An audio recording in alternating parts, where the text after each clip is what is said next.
So I guess we'll start with my simplest tank, and that's just where I keep like a lot of pest snails and a couple of shrimp occasionally, and I really just feed them with some omega-1 shrimp and lobster pellets, just because they aren't very big and there's not much stuff in that tank. But for my main community tank, which is a 17-gallon with ember tetras, a ton of snails, different types of cory cats, and a guppy, I feed them kind of a variety of things. I try to make this tank like as much of an ecosystem as I possibly can. So there's a lot of bottom dwellers, there's a lot of algae that I just let stay because I'm trying to let my shrimp breed and give the little babies tons of hiding spots. So anywho,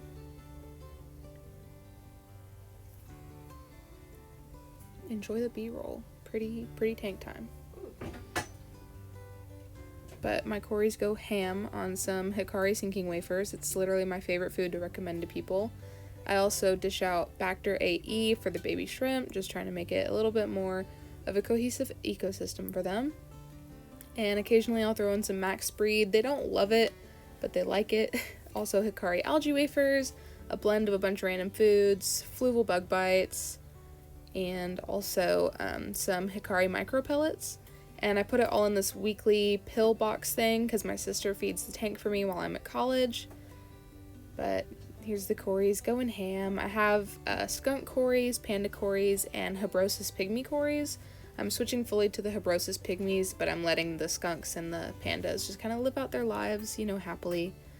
But you can also see that the ember tetras like to pick on those little pellets, and the snails love it as well.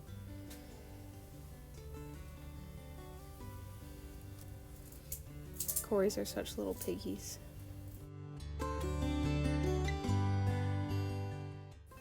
And moving on to my goldfish pond, it's a 100-gallon Rubbermaid bin pond with a 13-gallon trash can as kind of a bog waterfall filter that's kind of works similarly to a canister filter.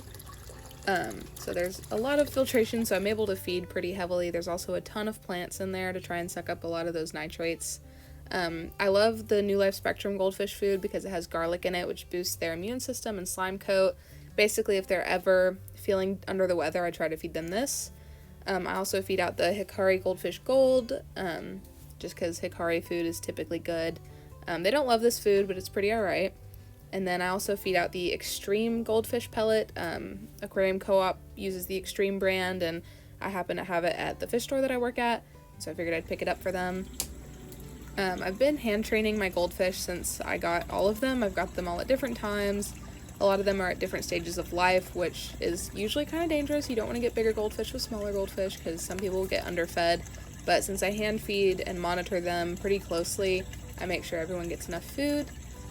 Most of my little goldies are orandas, and a lot of them will give kisses and beg for food.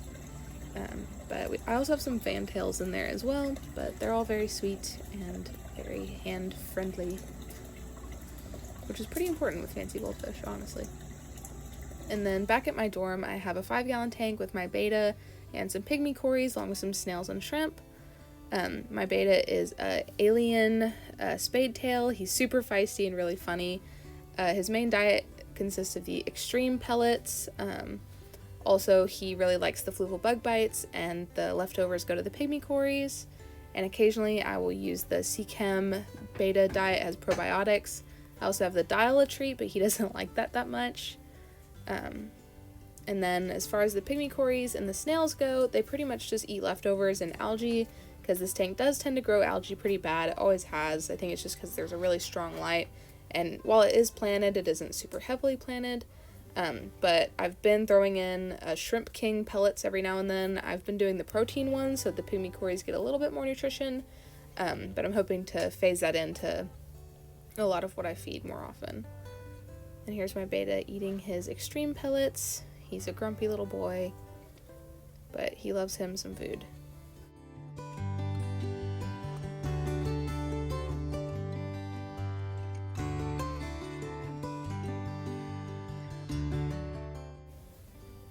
And I typically feed him once a day, but occasionally twice a day because he really doesn't bloat at all. And he's quite active, so I find that giving him more meals throughout the day is pretty beneficial to him in particular. While I've had other betas that can't really handle more than once a day or else they bloat up really bad, so just pay attention to your fish and make sure you aren't underfeeding or overfeeding. And then last but not least, I have my sweet little cat Henry. He's crunching on some cat grass here, but while he is a chunky boy, he's still on a diet and does get exercise relatively regularly. But he gets fed with an automatic feeder from Pet Libro. I chose this option because I'm at the dorm and sometimes I'm at home on the weekends, and I still want him to get fed on a schedule so that he doesn't overeat, since he is a little bit on the larger side. But he gets very small meals throughout the day, and then of course he gets treats every now and then. And thanks for watching. I hope to see you in the next one. Bye!